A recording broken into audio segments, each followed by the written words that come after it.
ঈদের বাকি একদিন সকাল থেকেই পথে পথে রাজধানী ছেড়ে যাওয়াদের ভিড় লক্ষ্য করা গেছে। পরিবার পরিজন নিয়ে মানুষ ছুটছেন ট্রেন, বাস আর লঞ্চ ধরতে।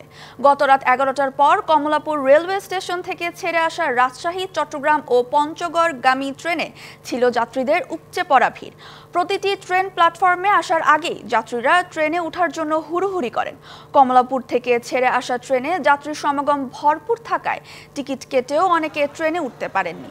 আবার অনেককে টিকিট না কেটেও হুড়োহুড়ি করে ট্রেনে চড়েছেন। যেরকম আসন আছে ওই আসন অনুযায়ী যে টিকিট বিক্রি করতো তাইলে এই ভোগান্তিটা হইতো না।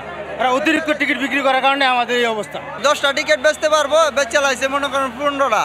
টিকিট মিকিট আর সবই কাটা আছে, আমরা 9টা থেকে বসে আছি। টিকিট কাটানোর পর আমরা 9টা থেকে দাঁড়িয়ে আছি। এখানে গাড়ি এসে গাড়িতে উঠতে গেছি, আবার বেড়াচেলা হুড় করে ঢুকে টিকিট ছাড়াই, কিন্তু আমরা মহিলা মানুষকে ঢুকতে দেন। গাড়ির তো একটা টান আছে, আসলে টানের কারণে এত কষ্ট করে যাওয়া।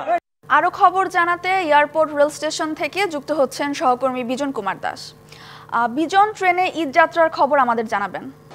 দেখুন ফারা, বেশ খানিকক্ষণ ধরে কিন্তু আমরা বিমানবন্দর রেল স্টেশনে আমরা দেখছি যে ঈদে ঘরমুখ মানুষের জনস্রোত যেটা বলি সেটা ঠিক এই যেন এয়ারপোর্ট স্টেশনে এসে মিলিত হয়েছে। আপনি দেখতে পাচ্ছেন যে যত দূর চোখ যায় কেবল সেই যাত্রী। এই মুহূর্তে একটি ট্রেন আমরা স্টেশন ত্যাগ করছে, সেটি যাচ্ছে চট্টগ্রামের উদ্দেশ্যে, সোনার বাংলা ট্রেন। ইতিমধ্যেই যারা টিকিট আগে পেয়েছেন তারা ইতিমধ্যে অবস্থান করেছেন, আর বাকিরা হয়তো পরবর্তী ট্রেনের জন্য তারা অপেক্ষা করছেন। আমি যদি একটু দেখাতে চাই যে আসলে যে স্ট্যান্ডিং টিকিট যেটা বলি, যদিও 25 ভাগ টিকিট আজকে ছাড়ার কথা, কিন্তু আমরা দেখছি যে এই ট্রেনের ভিতরে আপনি দেখছেন যে সবাই কিন্তু যার যার আসনে বসে যাচ্ছে এবং নিরাপদে তারা বাড়ি ফিরছে তাদের স্বজনদের সাথে ঈদ করার জন্য। দেখতে ট্রেন বন্ধ হয়ে গেছে, ট্রেনটি ছেড়ে যাচ্ছে এবং পরবর্তী ট্রেনের জন্য অপেক্ষা করছে। আরেকটি জিনিস জানিয়ে রাখি যে আমরা স্টেশনে ঢোকার আগে দেখেছি, বিশেষ করে যারা আগেই রেল কর্তৃপক্ষ জানিয়েছিল যে যাদের টিকিট থাকবে না তারা কিন্তু স্টেশনে প্রবেশ করতে পারবে না, সেই বিষয়টি বেশ কড়াকড়ি করা হয়েছে। আমরা দেখছি যে যারা টিকিট পায়নি তারাও কিন্তু যাওয়ার জন্য প্রত্যাশা করছেন, তারা বাইরে অপেক্ষা করছেন এবং 3 স্তরের নিরাপত্তা দিয়ে কিন্তু তারা সেটি ঠেকানোর চেষ্টা করছেন। এবং আরেকটি দেখছি যে লোকাল কিছু ট্রেন আছে, বিশেষ করে স্বল্প দূরত্বের যে গাড়িগুলো, সেগুলো কিছু মানুষ টিকিট কিনছে, কমিউটার ট্রেন।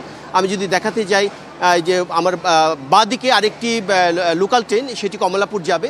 আরেকটি তথ্য জানিয়ে রাখি যে আসলে ঈদ উপলক্ষে ট্রেনের শিডিউল যাতে কোনো রকম বিপর্যস্ত না হয় সেই কারণে আন্তনগর প্রায় 9টি ট্রেনকে কমলাপুর স্টেশনের ঢাকাগামী যে ট্রেনগুলো আছে তাদেরকে থামার জন্য তারা নিষেধাজ্ঞা দিয়েছে, মানে কমলাপুর স্টেশনে থামতে পারবে না, যাতে কোনো কারণে সময় তারা বিলম্ব না হয় এবং ট্রেনের শিডিউল বিপর্যয় যাতে না হয় সেটি করার জন্য।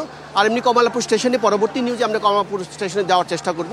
এখানকার কর্তৃপক্ষ আগেই জানিয়েছেন যে ঈদ উপলক্ষে বেশ কিছু বিশেষ ট্রেনও রয়েছে, সেগুলো আছে। আর বিশেষ করে জানিয়ে রাখি যে এর বাইরেও যারা কিছু যাত্রী আছেন যে তারা স্ট্যান্ডিং টিকিটও যেতে আগ্রহী, তাদের জন্য যে বিশেষ ট্রেনগুলো যাচ্ছে সেই ট্রেনের সাথে 25 ভাগ স্ট্যান্ডিং টিকিট রয়েছে। অতিরিক্ত বগি পাওয়া সাপেক্ষে কর্তৃপক্ষ কিন্তু এই 25 ভাগ টিকিট বিক্রি করতে পারবে এবং তারা যদি মনে করে তারা যাবে, দাঁড়িয়ে যেতে পারবে, তার সেই সুযোগটি রয়েছে। এই কথাটি কর্তৃপক্ষ আমাদেরকে জানিয়েছিলেন। তো ফারে আপাতত বিমানবন্দর রেল স্টেশন থেকে এই ছিল আমার কাছে এখানকার সবশেষ খবর। ধন্যবাদ বিজন আমাদের সাথে যুক্ত হওয়ার জন্য। জীবনের সব আয়োজন এখানে একসাথে।